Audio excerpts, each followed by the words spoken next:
Good morning student. आज हम लाए हैं नया टॉपिक जिसको क्रोमेट और डाइक्रोमेट आयन की संरचना इसमें हमें बताना है। क्रोमेट आयन और डाइक्रोमेट आयन का स्ट्रक्चर जो है हमारे बोर्ड एग्जाम में 2-2 नंबर के क्वेश्चंस के फॉर्म में ये आते हैं। तो देखें, जो हमारा क्रोमेट होता है उसका फॉर्मूला होता है CrO4 - 2, ये क्रोमेट आयन है। और डाइक्रोमेट, डाई मीन्स क्या है?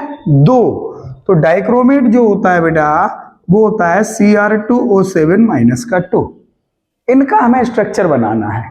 क्रोमेट आयन और डाइक्रोमेट आयन का जो स्ट्रक्चर है वो एग्जाम में आता है। इसको बनाने के लिए देखें क्या करना है, कुछ नहीं है। ये Cr4 - 2 आयन है, तो देखें ये हमारा Cr बनेगा। Cr आपको बीच में ले लेना है, ओके। और ऑक्सीजन की क्वांटिटी कितनी है? 4 आपकी ऑक्सीजन की क्वांटिटी है, तो 1 2 3 4, ओके। अच्छा, अब ये 4 ऑक्सीजन है। अब आपको ये गौर से देखना है कि जो ऑक्सीजन है हमारे पास आयन कितने हैं? 2। तो जिस ऑक्सीजन को आप ये आयन डोनेट करते हैं, आयन दे देते हैं, समझ लो हमने इस ऑक्सीजन को ये आयन दे दिया, या इस ऑक्सीजन को भी हमने एक आयन दे दिया। 2 आयन है हमारे पास, तो हमने एक इसको दे दिया, एक इसको दे दिया। तो ये ऑक्सीजन की एक बैलेंसी आयन के द्वारा सेटिस्फाई हो गई और एक बैलेंसी इसके द्वारा, ओके। इसकी बैलेंसी सेटिस्फाई नहीं हुई क्योंकि ऑक्सीजन की बैलेंसी 2 होती है, तो आप ये डबल बॉन्ड यहां दोनों को क्या करोगे? डुअल बॉन्ड के द्वारा सेटिस्फाई करोगे। तो ये आपकी जो है वो क्रोमेट आयन की स्ट्रक्चर है, क्रोमेट आयन की संरचना है। अब यदि आपसे कहा जाए कि डाइक्रोमेट आयन का संरचना बनाए, तो डाइक्रोमेट में क्या होगा?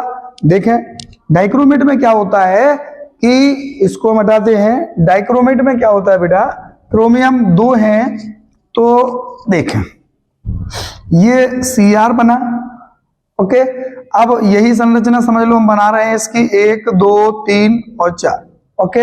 ये ऑक्सीजन हमने ये ऑक्सीजन लिया, ये ऑक्सीजन, और जो एक ऑक्सीजन होता है ये जो है वो बीच में मीडिएटर कवर करता है, ये दोनों क्रोमियम के बीच में सेटिस्फाई करता है इसको। ये देखें ये, ओके। और ये आगे जो बनेगा आपका वो आपका इसके साथ आपके 1 2 और 3 लीजिए। अब आपके पास जो Cr2O7 - 2 आयन होता है, एक आयन हमने इसको दे दिया, एक आयन आपने इसको दे दिया, बाकी जो बचे हैं वो आपके डबल बॉन्ड के द्वारा सेटिस्फाई हो जाएंगे। इसके डबल बॉन्ड हो गए, ये आपका हो गया डाइक्रोमेट आयन की संरचना। क्रोमेट आयन की संरचना में Cr1 है और इसके साथ 4 ऑक्सीजन बॉन्ड हैं, तो इसमें 2 डबल बॉन्ड के द्वारा सेटिस्फाई हैं, 2 सिंगल बॉन्ड के द्वारा, जो आयन्स के द्वारा अपनी बैलेंसी को पूरा कर लेते हैं। और डाइक्रोमेट आयन में 2 क्रोमियम है, इसमें एक मीडिएटर कंपाउंड ऑक्सीजन, मीडिएटर जो है वो ऑक्सीजन होता है, जो दोनों कार्बन की बैलेंसी को शो करता है, संतुष्ट करता है, सेटिस्फाई करता है। और ये आपकी दोनों संरचनाएं हैं क्रोमेट और डाइक्रोमेट आयन की।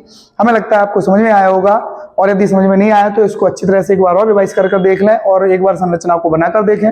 ऐसे ही छोटे छोटे क्वेश्चन आपको हम बहुत जल्दी बहुत डेली लाने वाले हैं, क्योंकि ये क्वेश्चंस आपके बोर्ड एग्जाम में अच्छे नंबर बनाने की क्षमता रखते हैं।